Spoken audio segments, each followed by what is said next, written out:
Everyone, welcome to our Wednesday morning Bible study. Let's start off with a word of prayer. Heavenly Father, God, we thank you for gathering us together here on this very hot July summer day here in Phoenix.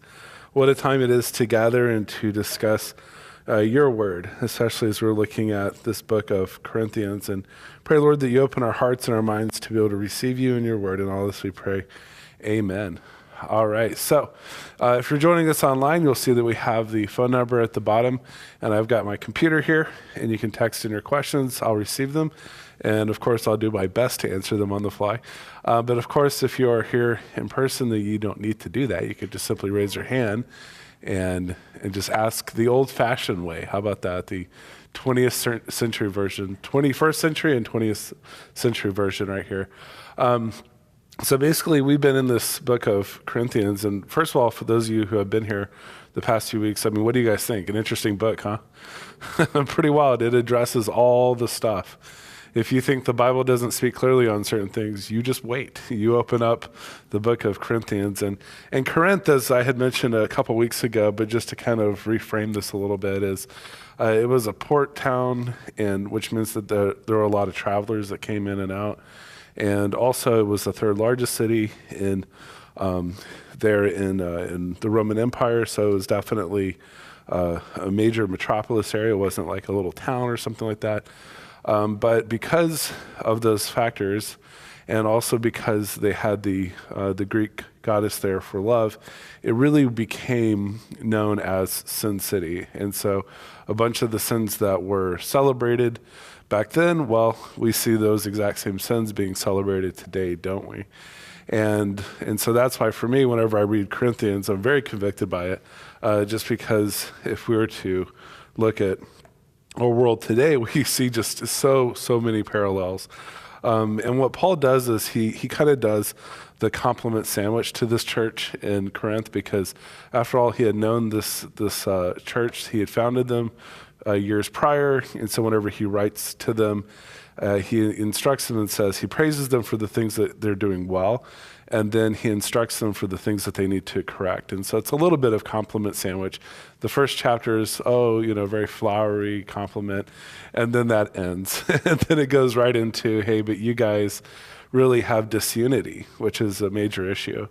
And then not only speaks about disunity, but also allowing this whole idea here of sexual immorality. In fact, one of the things that Paul is going to address very explicitly here, and this is a little bit of a warning for our online visitors, for children around, that he's going to talk very explicitly about sexual immorality and just the danger that it can take as a toll on you, your relationship with God, your relationships with other people, and he's going to get very, very, very much into it, which is huge because in our culture today, we definitely have the hookup culture.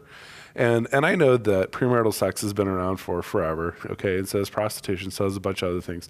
But the hookup culture has really exacerbated in the past few decades, especially coming out of the sexual revolution of the 60s. But really, it's just this idea that we're going to tear down the institutions of family and marriage, and I don't need to be married. Instead, I'm just going to go and I'm just going to bounce around from relationship to relationship.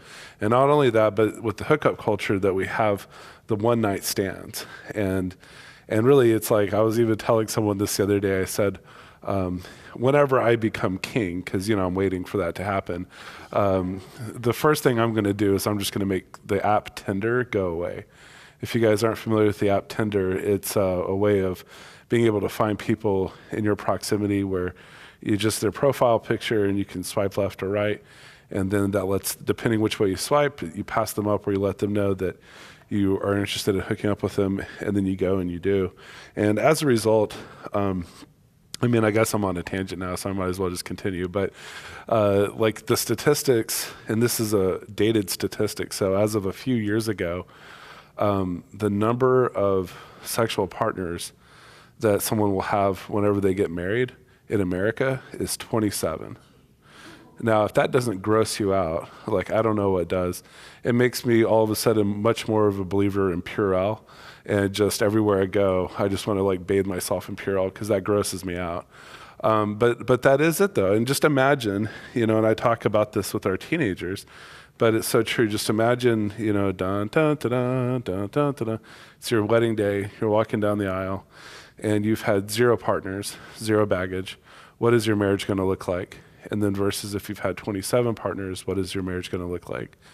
And the answer, of course, is that Jesus forgives and your future spouse can forgive. But also, though, that you're just bringing a ton of baggage into a marriage when it's just unnecessary. And so that's what Paul's going to address here. He's going to talk about sexual immorality. And so let's just pick up right here at verse 12. It says, all things are lawful for me, but not all things are helpful. So these are quotations. So these must have been sayings back then. People just had this philosophy or this idea or these sayings, slogans, if you will. All things are lawful for me. And Paul interjects, yeah, but not all things are good. Sure, lawful and good are different things. All things are lawful for me, but I will not be dominated by anything, or I will not be a master. I will not serve something. Then in 13, it says, food is meant for the stomach and the stomach for food. Yeah, and God will destroy both one and another.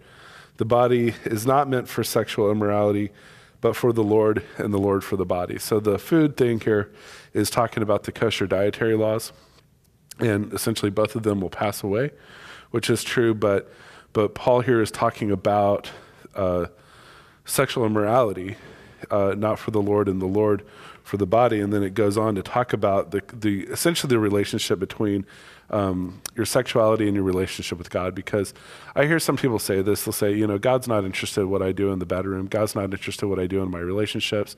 And they try very, very hard to separate those areas of life. And one of the things we find in the Bible is that God's very interested, and it's because there's a theology that your body is not your own, that you have been claimed by Christ. Therefore, your body, what you own, is you say, it's not my body. It is not your body, actually. It is God's body, and as a result of that, you should treat it differently. And so in 14 it says, and God raised the Lord, and will also raise us up by his power. Do you not know that your bodies are members of Christ?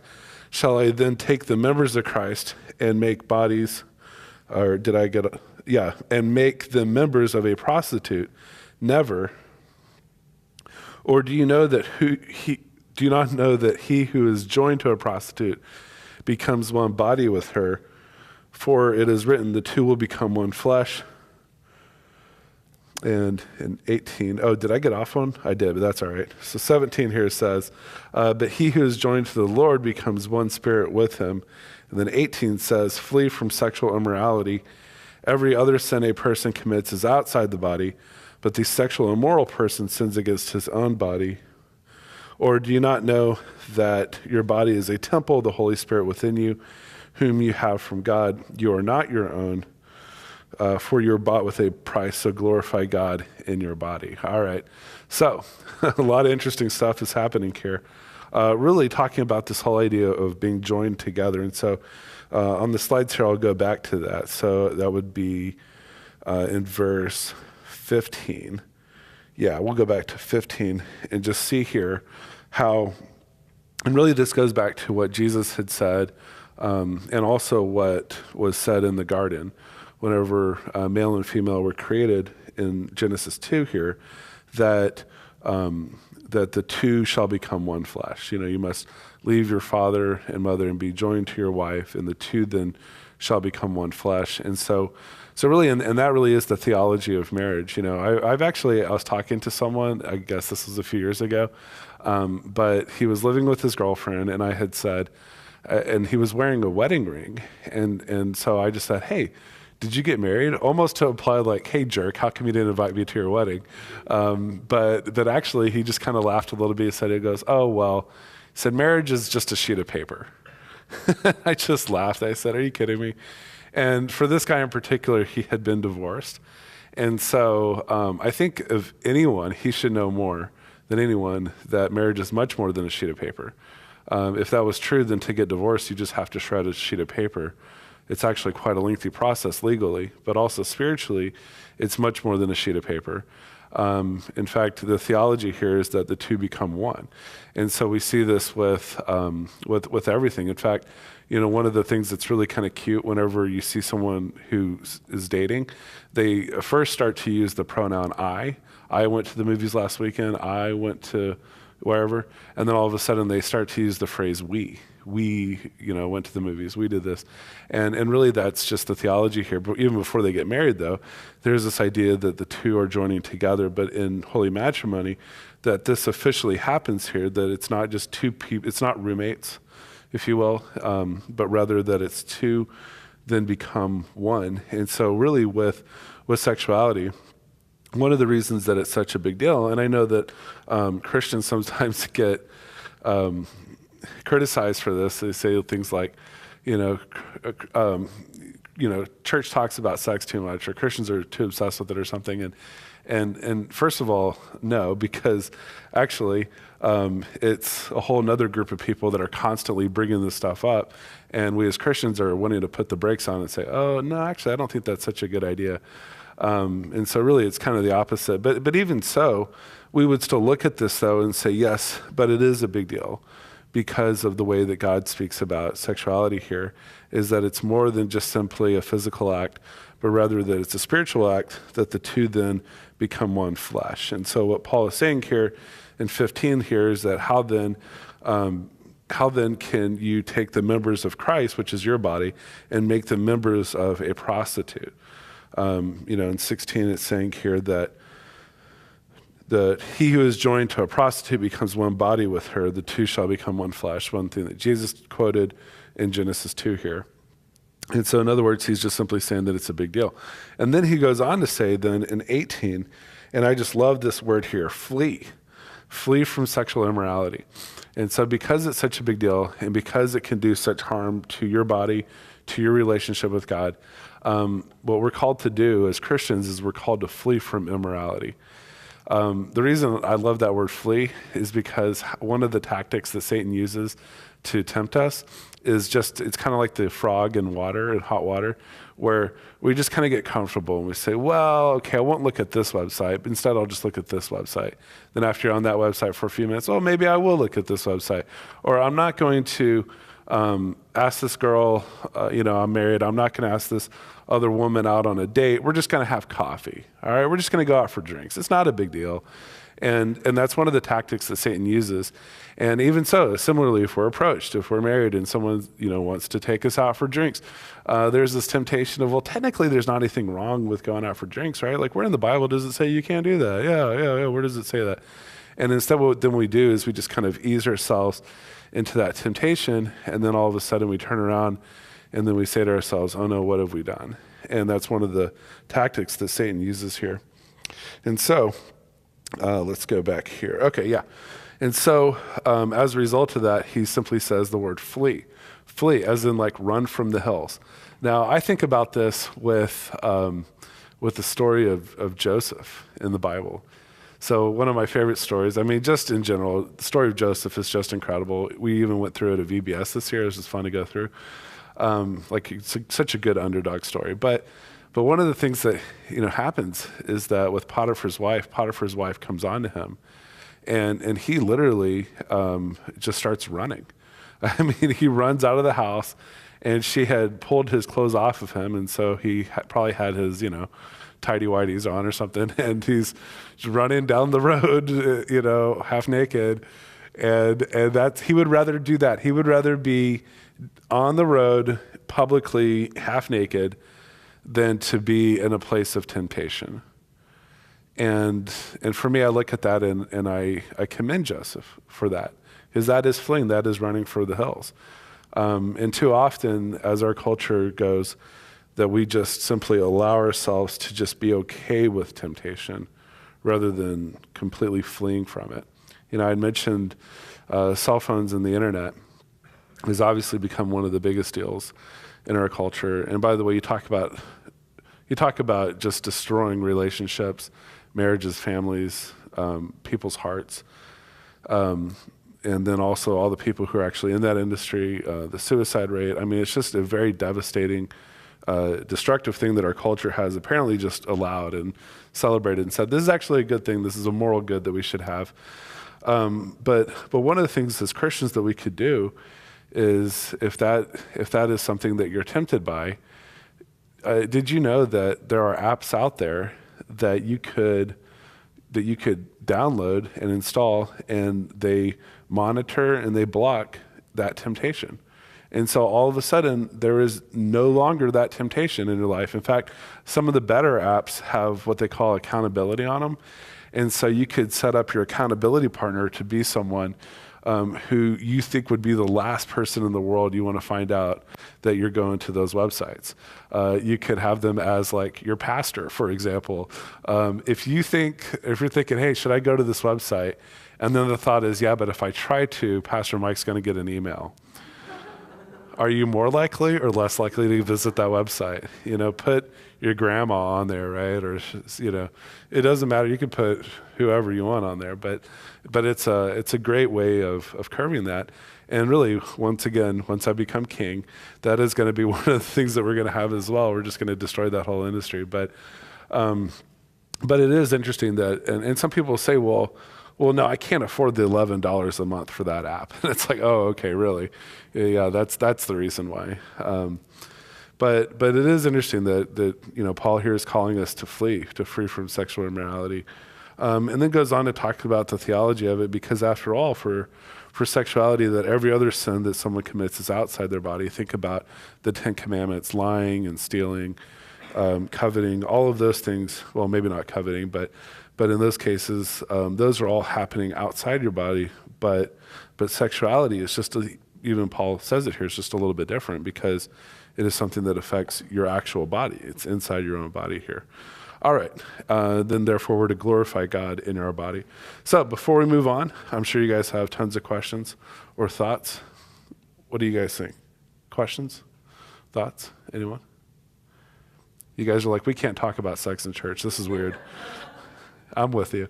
But actually, you know what? I joke about that, but really though, I do appreciate this Bible study and really going through this book of Corinthians, because we do get to talk about some things that we don't normally get to talk about on a Sunday morning, and I believe are incredibly, incredibly relevant as well.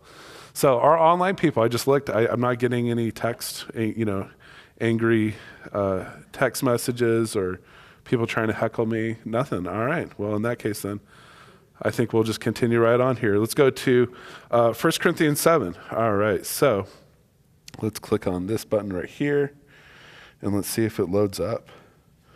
Ooh, there we go. 1 Corinthians 7:1. Hey, there you go. I think it's on. All right.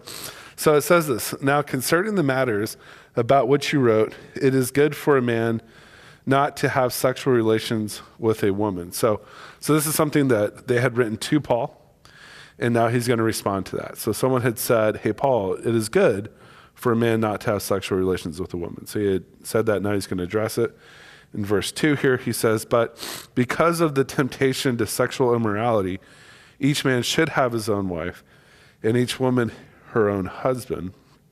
The husband should give to his wife her conjugal rights, and likewise the wife to her husband. For the wife does not have authority over her own body, but the husband does. Likewise, the husband does not have authority over his own body, but the wife does. And then it says, do not deprive one another, except by arrangement for a limited time, that you may devote yourselves to prayer, but then come together again, so that Satan may not tempt you because of your lack of self-control. All right.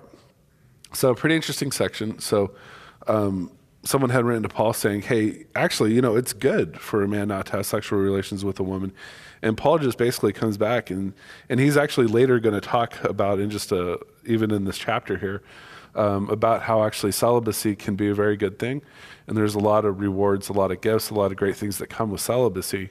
But he also talks about here in verse 2, though, that actually one of the things that we find in human nature is that since God has created us to be sexual beings, that as a result, there can be temptation to sexual immorality. And so really the fulfillment of of the way that God has created us is for each man to have his own wife and each woman to have her own husband.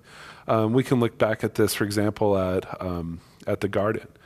So, one of the things that just marvels me about the garden here is that whenever God had made mankind, that he had said it is good. And then also Adam was lonely. And so it is this kind of this oxymoron, if you will, between Adam being made in God's image, but also needing this counterpart, if you will, this helper, this Eve, this woman here. And so really that is the way that God has created us, is that we are sexual beings, and then there's fulfillment in there. And so really within marriage here, within a man having a wife and a wife having a husband, then there could be sexual fulfillment that happens within there.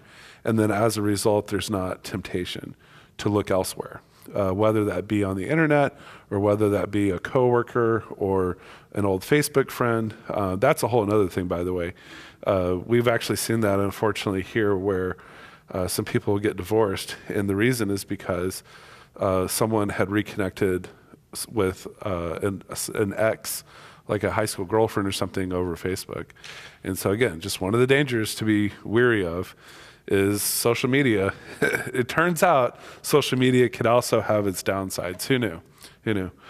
But in this case though, and then he even goes on to talk about it, like in verse 3 and 4 here, that excuse me, that if a husband were to deprive his wife, or if his wife were to deprive her husband, then all that's going to do in that marriage is cause frustration, and then as a result, open the door for temptation. Now, hear me say this, all right, that if your spouse cheats on you, one of the things that people often do is they blame themselves, and I'm not saying that, okay? I'm not saying you should blame yourself. But one of the things that should be noted is that as a spouse, one of the things you're signing up for whenever you enter into marriage is to not deprive your spouse of their, in this case it says conjugal rights, because if so, then you're simply opening up the door for temptation. In fact, there's, it's now an orientation, the asexual. Have you guys heard about this? So it's all part of the LGBTQIA plus, and of course the plus, they just keep adding letters like every month. They're like, hey, how about this letter? How about this letter? But the A is asexual. In fact, we even had a student here that I was talking to, and he had said that, he said, I just, asexual meaning I just don't really have an attraction. So whenever we talk about orientation, we talk about being that, someone who's straight is going to be attracted to someone of the opposite sex, or someone who is homosexual is going to be attracted to the same sex. And in this case, he was just simply saying, it's like, honestly, I'm just not attracted to either. I have no desire for a girlfriend or boyfriend. And so I guess he would fall into that asexual category there, if I'm understanding that correctly, because once again, those letters and the meanings of those letters change every day as well. And really, whenever I look at that, I say, well, okay, I mean, that's actually not the worst thing. In fact, Paul's going to go on to talk about celibacy and how that could be a good thing. And so really, out of all the LGBTQIA plus letters, like that's the one that's actually not sinful. Look at that. But here's the thing though, and I told him, I said, well, then in that case, then what you're going to want to do is that, number one, that God has created us for community. And this is so true. So even if you are single, then one of the things that you're going to need to find is, because God has created us to be relational beings, that you need to find community. And so don't just go into your home and lock yourself in your house for months or years, but rather you need to be part of a church. You need to have friends. You need to be able to get out. In other words, God has created us for community.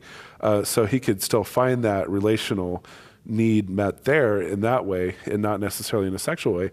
But actually, one of the things that I told him, I said, if you're grossed out by the thought of being with someone in that kind of way, then honestly, one of the worst things you could do is get married, because then all you're going to do is simply deprive that person of that, and it's going to lead to a lot of frustration. It's going to open up the door for temptation, and as a result, you're not going to have a happy and fulfilling marriage. And so So that was my counsel to him over that.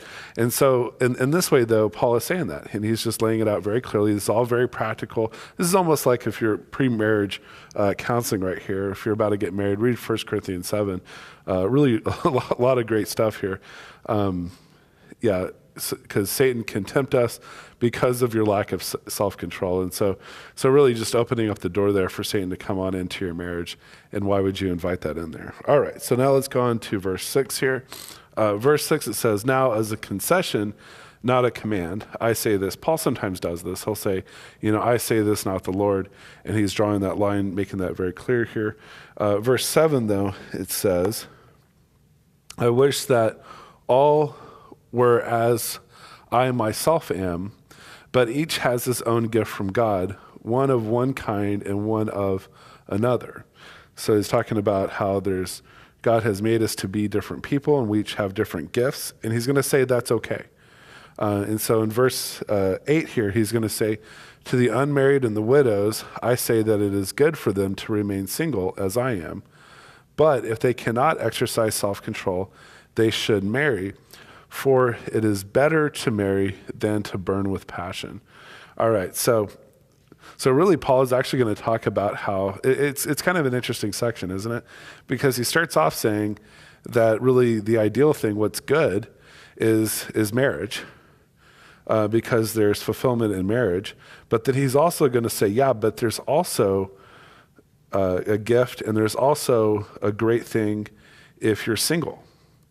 In fact, he wishes that everyone were to be single. Now, I guess the human race wouldn't last very long, but he's making the point that, hey, it's a good thing to be single. But he says, if they cannot exercise self-control, they should marry, for it is better to marry than to burn with passion. So within marriage is the appropriate place to be able to, I guess I should go into verse 9 here. Yeah, but marriage is the appropriate place for sexual relations. In fact, what sexual immorality, the definition of that is, it's anything outside of the boundaries that God has created. And so God has created marriage, and one of the purposes of marriage is for sexual fulfillment. And so if you're at a place where you're burning with passion, and you cannot exercise self-control. How fun is that? Someone just, raises their hand and says, Paul, I could not control myself, all right? It's just kind of funny to say, isn't it? But that's what he's saying here. If you cannot exercise that kind of self-control, and you're burning with passion, then it's better to marry. And this is so true, because, certainly one of the things that we've seen as a society is that whenever people are not married and they're burning with passion, then that's when things go south. That's when things get really, really bad really quickly. We could look at a whole bunch of things. I mean, we could even look at, for example, the whole scandal within the Roman Catholic Church a few years ago about priests not being allowed to marry, and a lot of them then are burning with passion, and they have decided they apparently did not have that kind of self-control, and so as a result, they channeled it in very, very inappropriate ways. And then one of the worst parts about that, of course, was not just that some did it, but then it was covered up. And then that's when it made it really an awful, awful scandal. But we can look at that. We can also look at other things too. Like, so I've ragged on the hookup culture, and appropriately so. I hate hookup culture. But part of hookup culture, and really just our culture in general, is that people are getting married later and later and later and later. I'm sure that you guys have noticed this, but even for most of us who are here, you could look back and think of a time when you're 18 years old and you got married, and that was a very acceptable thing. In fact, I was talking to one lady who, at this point she'd probably be in her 70s, maybe 80s. This is a few years ago, but she had said that she was 19 years old. And she wasn't dating anyone, and there was a small town in wherever Midwest, and there was no one really to date. And she was really concerned that she was just an old maid at 19, unmarried. And that cracks me up, because today it's like if someone were to get married at 19, we would all stop and say, wait, are you sure? You know, like, you're only 19 years old. Babies having babies. You know, that's what we would say about it, right? But it wasn't even that long ago in society that 19 years old, oh no, I'm 19, I'm unmarried, I'm an old maid. And really, that has become a trend, partly because people then want to go to college, and then after college, then they want to go to their master's program. Then after their master's program, they want to save up for the down payment of their house, and then while they're doing that, they want to be dog parents, so they get 2 dogs, and then after that, then they want to pay off their home, do all the baby steps of Dave Ramsey, and make sure that they've got a 401k that has 15% of their income in it. And then as soon as they've done all that, then all of a sudden they can turn around and say, now who should I marry? And really that's what people are doing these days. Whereas when it wasn't all that long ago that you would marry and then you would do all those things together with your spouse. You would save up for a down payment of your home. You would pay off student loans. You would whatever. And you would do all that together. This day and age, however, the trend is that you want to do all that before you're even interested in marrying. And so it's like this. If you're so now the average age for people getting married is 27, and I will attest that is true. Krista and I, we had gotten married. I think I was. Like I say, I think, like I actually have to think about this for a minute, but I think I was 21 years old and she was 22, and we were the outcast for sure. Like, I mean, I was going to my senior year of college as a married guy, and all my friends, were just looking at me like I was just this crazy guy that, here I am like, the old ball and chain already at 21, but it is interesting, though, that it's like this. If you can be biologically ready for sexual relations as a young teenager, and then you're not going to get married until you're 27, just think about the gap that's there. Think about the number of years that you're going to be, as Paul describes it here, burning with passion. And do you think that in those years of burning with passion, do you think that some people in our culture today make mistakes? Yes, they absolutely do. What's that? 27. And 27, yeah, that's exactly right. You're right. So it is interesting. I think I just made that connection. So average age of marriage is 27 partners. Yeah, so there you go. Yeah. In the 50s and 60s and that the people were ready for marriage. Mm-hmm. Yeah. They They were grown up, yeah. That we have now. Yeah, they're just a bunch of immature brats, aren't they? Yeah, yeah. So the question for those of you online is that, I mean, culturally, obviously, things were definitely different in the 50s. And developmentally, young people were at a much different place back then, for sure. Yeah, I'll comment on that in a second, but yeah, go ahead, Judy. If they waited until they're 27, Mm-hmm.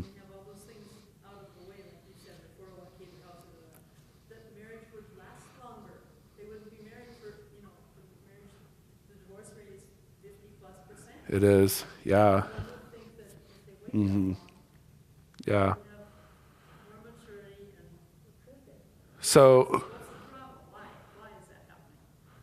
okay. So unpack that a little bit. So are you saying that you would think that, because it's true, you're certainly more grown up once you've bought a house and you've graduated from college, so therefore marriages should last longer the older that you are, as opposed to a youngin' who's at 18 getting married who's immature.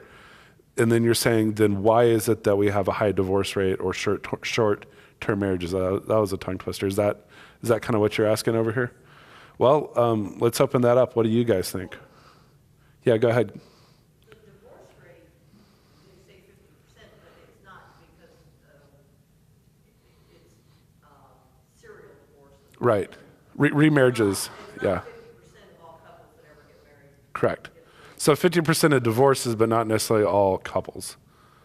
Well, not 50% of all people, yeah. Yeah, correct, yeah, for sure, for sure.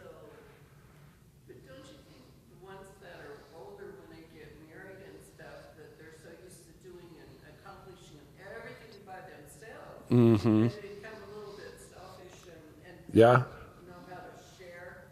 Mm-hmm. Yeah. The comment is that it could be that you're so used to doing life by yourself at age 30 that whenever you get married at 30 that it's an adjustment. Yeah, for sure. Yeah. What do you think, John? It's still going on while you're doing all these things, and that's a temptation. Yes. Can you do both? Right. Yeah, I mean, the short answer is I'm sure that it's multifaceted. I'm sure there's a bunch of factors that go into it. But one of the things that I will say, and once again, I'll rag on this just because I've ragged on just about everything else in our hookup culture, and it's this whole idea of cohabitation, of living together before marriage. One of the things that I hear people say is that they say, well, it's like playing house. Hey, before you get married, you got to test the waters. You got to live with them prior, and then from there, you're going to find out whether it works or not. And I will say that it is true, definitely knowing someone or dating someone versus living with them. It is definitely a much different thing. Waking up at 6 a.m. to find that the dishes weren't done, and you're yelling at them about it. Okay, yeah. So those are all things. But the thought is really it's kind of like this playhouse kind of thing. And I was actually counseled by someone at my church there in Texas, and he had came up to me and he had said, Mike, you're marrying Krista. Not only are you young, which I've already addressed that, but he said, you haven't lived with her yet. And I said, I know. And he goes, no, but you got to live with her first. And I just thought, you've got to be kidding me. This is an elder of the church here counseling me that I should live a sinful lifestyle. And part of the thing with cohabitation is that you always have 1 foot in, 1 foot out. Because there's always this thought that I can end it at any time. And just like my friend had said that marriage is a sheet of paper, whenever he got divorced, he learned it's a lot more than a sheet of paper. But before you're married, it's not even a sheet of paper. If you want to leave your fiance or girlfriend or boyfriend, you could do it over a text message. In fact, there's a new trend out there called ghosting. Have you guys heard about this? It's when you just stop replying to text or emails and you just move. And you're ghosted. You're just falling off the face of the earth. And that's unfortunately how people break up these days. Yeah. Correct. And then you go from that into dun dun dun dun dun dun. You go and you have the wedding and you come back home to the same home that you're already in, that you've been in for 3 years, and you're always having that mentality that at any point I can leave. And so cohabitation really, and sociologically, this is a thing, that those who live together before marriage are twice as likely to get divorced. And so, even whenever I'll counsel people, I'll say, hey, and if they try to argue with me about this, I say, okay, well, geez, if you're not going to believe God's word on it, at least believe all the studies ever who have been conducted on this. Believe the social scientists out there, because they're the ones who are keeping track of this. And so I would attribute most of it, to be honest, to cohabitation. Not that everyone who gets married older and gets divorced cohabitates, but that's a high percentage. And I think part of it also is, and actually it could just kind of be like what you had mentioned about once you're just used to doing things by yourselves, there is that adjustment of getting married, and so that can have some issues. It could also have some issues that if you are participating in the hookup culture, which again, not everyone is, but for those who are, that you're just kind of, once again, just bringing that baggage into a marriage, and that could make some difficulties later down the road in your marriage. But the other point is true, though, that in theory we should all be more mature. But, our culture was so different back then. And I know that's why it's kind of hard to, look back at the good old days and lament and all that. But, it's apples and oranges. And also it's in the past. We can't change certain things. But yeah, 18-year-olds were developmentally a lot different back then than the 18-year-olds today. That's for darn sure. In fact, there's a quiz that you can go on called howadultareyou.com, and you could take the quiz, and it's things like, hey, if you're 19 years old but your parents are still paying for all your bills, then you're not really an adult. I mean, that's kind of what it is.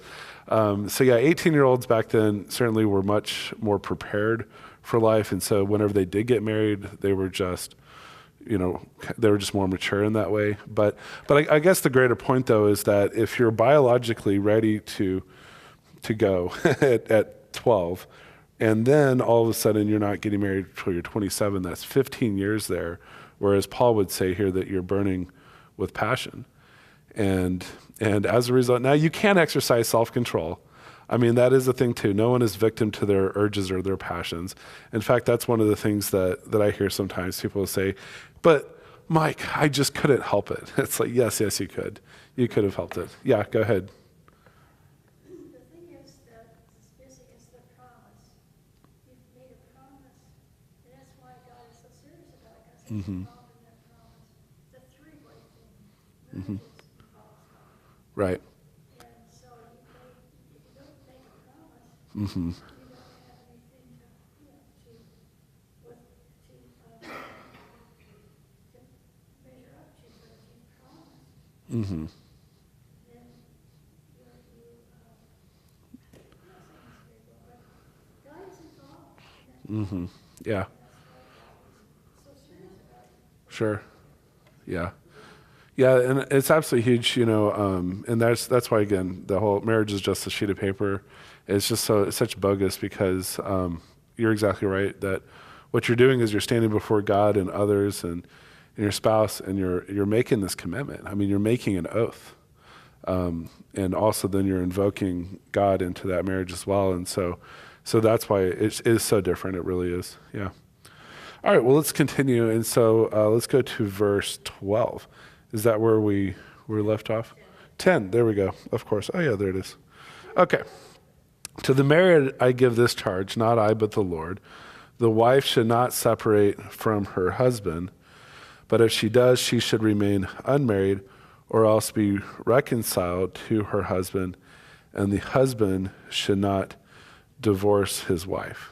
All right, and then let's go on to 12, because 12 is going to piggyback on this. To the rest I say, I, not the Lord, that if any brother has a wife who is an unbeliever and she consents to live with him, he should not divorce her. If any woman has a husband who is an unbeliever and he consents to live with her, she should not divorce him. For the unbelieving husband is made holy because of his wife, and the unbelieving wife is made holy because of her husband. Otherwise your children would be unclean, but as it is, they are holy. But if the unbelieving partner separates, let it be so. For such cases, the brother or sister is not enslaved. God has called you to peace. And then in 16, for how do you know, wife, whether you will save your husband, or how do you know, husband, whether you will save your wife? All right. Pretty interesting stuff here, huh? Yeah. You thought that wasn't in the Bible. Well, now you know. So let's unpack this a little bit, because this could be misconstrued in a few different ways, confusing, yeah.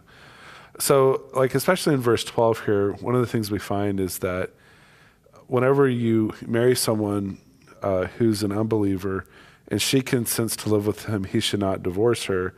And then it's saying, but however, if any woman who has a husband who is an unbeliever and he consents to live with her, he should not divorce her. And then it goes on, but if the unbelieving partner separates, let it be so. In such cases, the brother or sister is not enslaved. God has called you to peace. Okay, so what is this talking about? So God here is not condoning divorce.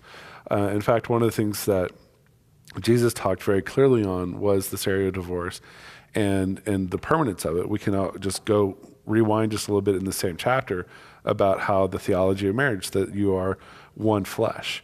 And also we find in Malachi where it says that God hates divorce. And so there's so many places that we could look at here and say that divorce is clearly not part of God's plan. What this is talking about, this is a very practical thing though, that was happening back then, and I'm sure happens today as well, where it's that you have two people who are pagans, and then one becomes a believer in Jesus, and the other looks at them and says, hey, I didn't sign up for this. And then they divorce the other person.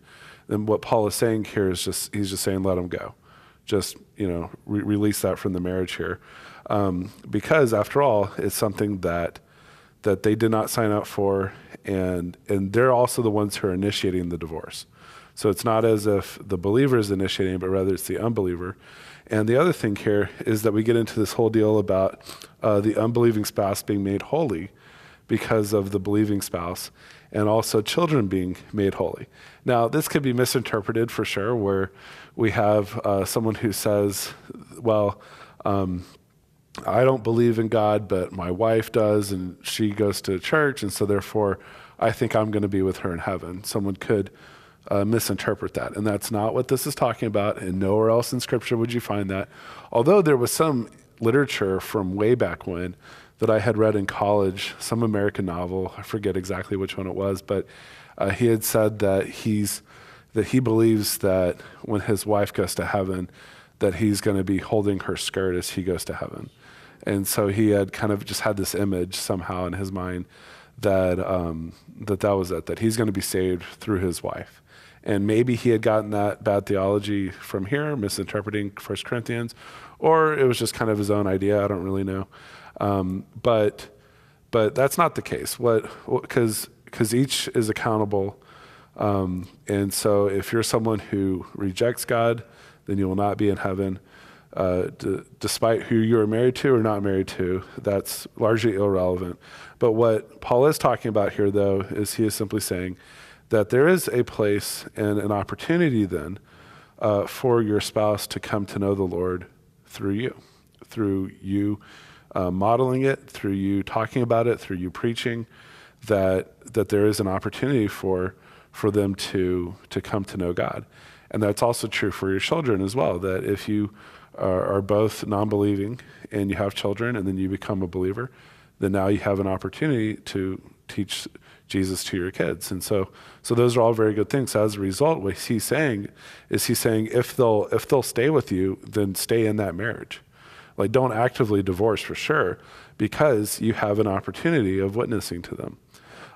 Now, this is talking about all in the context of that you're already married, all right? But also what Paul's going to talk about later here is this whole idea about being unequally yoked. So if you're someone who's single, then you should not marry someone who's an unbeliever, because then you're unequally yoked.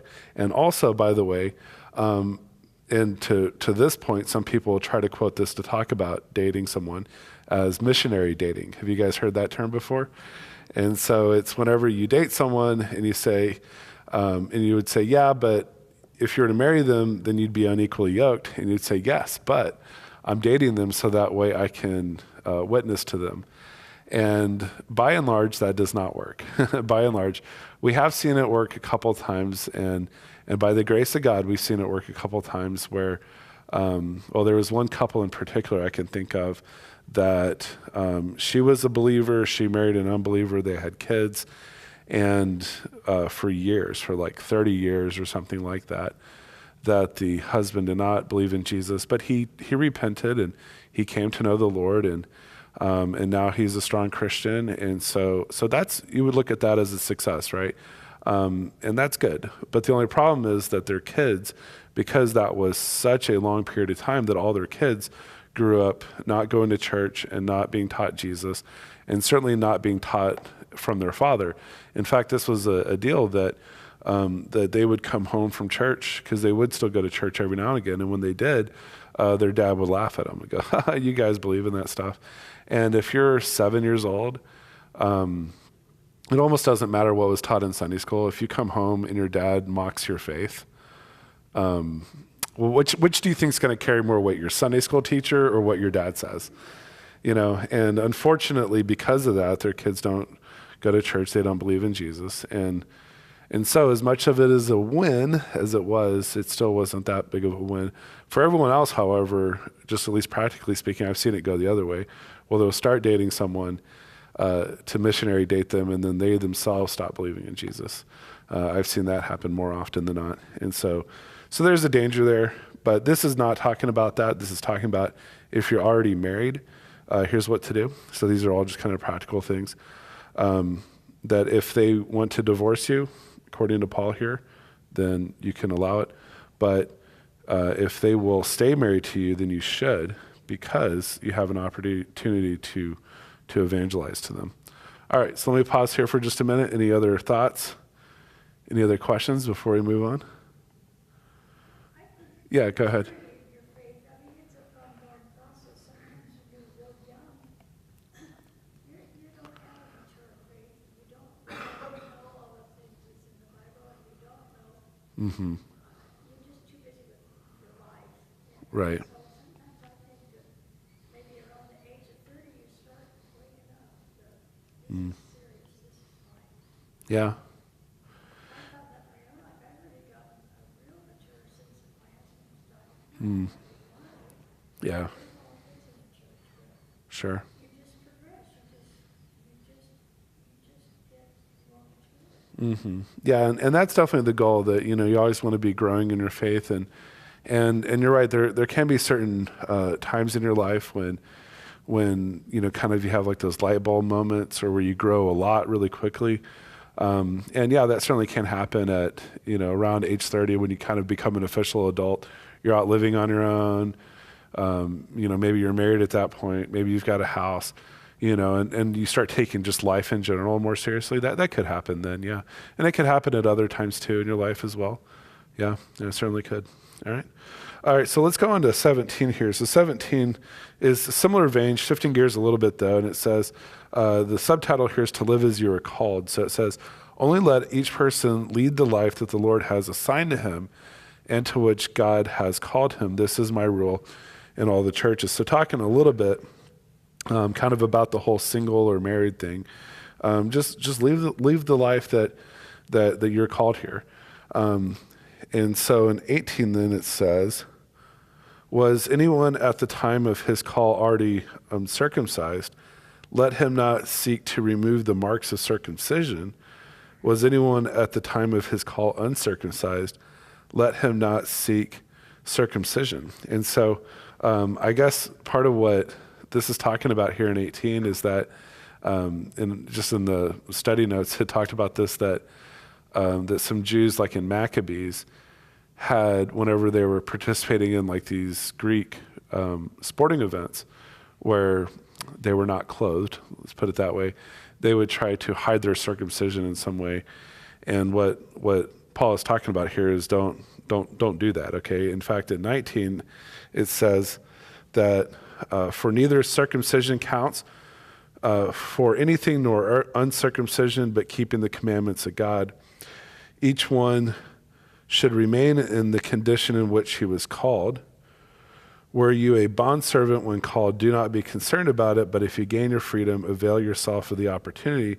For he who was called in the Lord as a bondservant is a freedman of the Lord. Likewise, he who was free when called is a bondservant of Christ.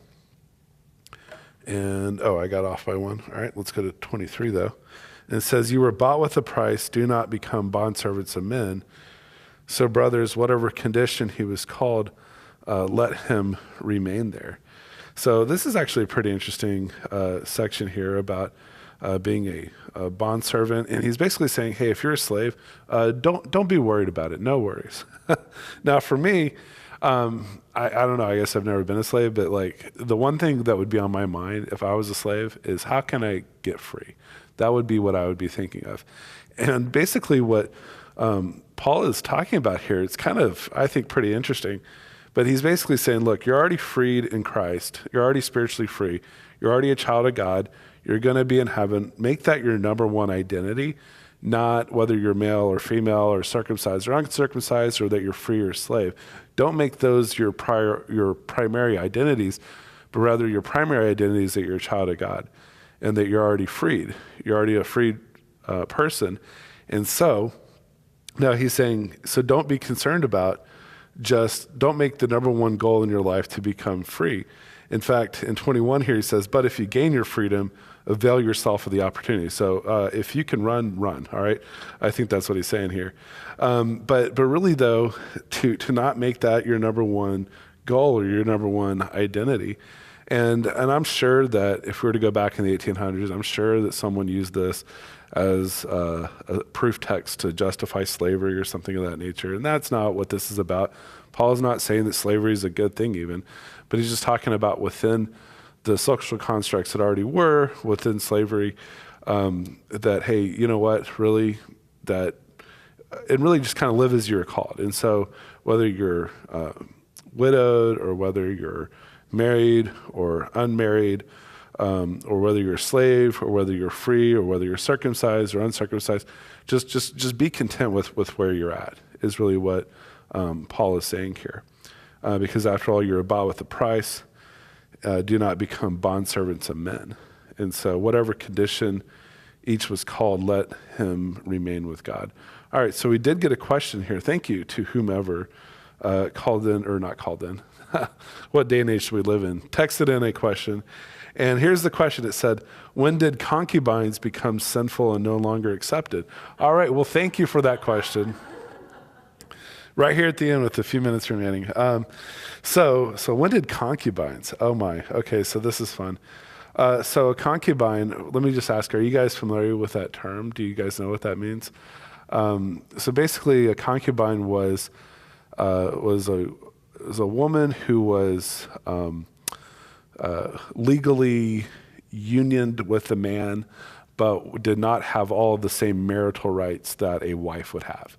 So it was kind of like a wife, but not quite, if you will. But there was still like a legal connection with it there. And in fact, concubines were mentioned a lot in the Old Testament. Our homeboy Solomon, not that he should be our model on this, but he had 300 wives and 700 concubines, which I think about that and I think, goodness. I mean, like, yeah, that's right. Yeah, he's looking at that 27 and he's saying, what, only 27? He's like, I had 1,000, man. I had 1,000. Yeah. Yeah. 700. Yeah. Mm-hmm. Yeah. So he really did. I mean, because a lot of the women that Solomon married or were concubines were not all domestic. A lot of them were foreign, and they brought with them their gods and their idols. And yeah, Solomon, while he started out with such a great kingship, unfortunately, just his heart ended up very, very far away from God. And really, Kings attributes a lot of that to the foreign women that he had brought in with their idols, and really veering Israel itself, not just Solomon, but Israel away from the Lord. But as far as when did it become sinful and no longer accepted, I don't know if there was a hard and fast time or date on it. Would you say, when, is there a specific time? I can't think of a specific time or date on it. I mean, certainly concubines was never part of God's plan. If we go back to the garden, it's not as if there was Adam and Eve and like a concubine, Yeah. No, right. No, I don't think so. Yeah, I don't think there's much in the New Testament. Yeah. But even culturally, though, it's almost as if it was an issue. If people were doing it, then Jesus would have addressed it. And there just really wasn't. There was, certainly there was polygamy. And Jesus very much also addressed that. He talked about one man, one woman there in Matthew 19. And also in, I forget exactly which pastoral letter, but it says that an elder or a pastor, church leader, to be married to only one woman. And so it addresses that as well. But yeah, as far as concubines go, though, I don't think that culturally it was a thing in the New Testament. And so I can't exactly give you a time and date. I think I'm going to spend a little bit of time looking that up, though, because now I'm a little bit curious. But certainly concubines, I mean, at least whenever we look at God's plan for marriage and for sexuality, certainly I don't see concubines really anywhere in that plan. But Solomon did have that, but he also had many other women, and he did a whole bunch of other things too that were condemned by God. And so, I don't know. It's a fun question to ask, I suppose so. All right. Well, thank you for texting that question. Yeah, go ahead. A concubine? Well, I'm sure it was very much like a legal excuse me, logistical thing, where it's like you could have, because if you're to really give all the rights to women that were outlined in the Old Testament for a wife, then just logistically, I don't know if you could divide them all up. Like each is entitled to a certain amount of land and, certain children and inheritance. So I'm sure that some of that just had to do with the legality of it, or the logistics of it, I guess. But I can't imagine, especially in our culture, where you have someone who says, hey, I really want to marry you, but I don't want as many rights as a wife. Like, I can't really imagine that ever being a thing that we would practice today. So I'm sure it had something to do with that. Yeah. I don't know. Fun stuff. All right. Well, Pastor Mike will be back next week. I myself, however, I'm going to be in California at a family camp, which is going to be a lot of fun with my family. Speaking of teaching them about Jesus, we're going to be in the mountains and spending that whole week doing that. So with that, let's go ahead and let's close in prayer. Dear Jesus, we thank you for gathering us here together to discuss your word, which is often very challenging, very difficult, very countercultural, where we see your plan for sexuality and marriage just clearly laid out, something that even as we talk about in church can seem a little bit weird at times, but just how necessary, how important it is, how countercultural it is, and that too often that so many in our culture just take this so lightly, and they do engage in the hookup culture, they engage in promiscuity, and as a result, Lord, just damages relationships. And we pray, Lord, that moving forward, that we can take all of these things to heart, to flee from sexual immorality, and as well to pass that on to our kids and to our grandkids. And so with all that, God, we say thank you so much for this time and all this we pray. Amen. All right. Thank you.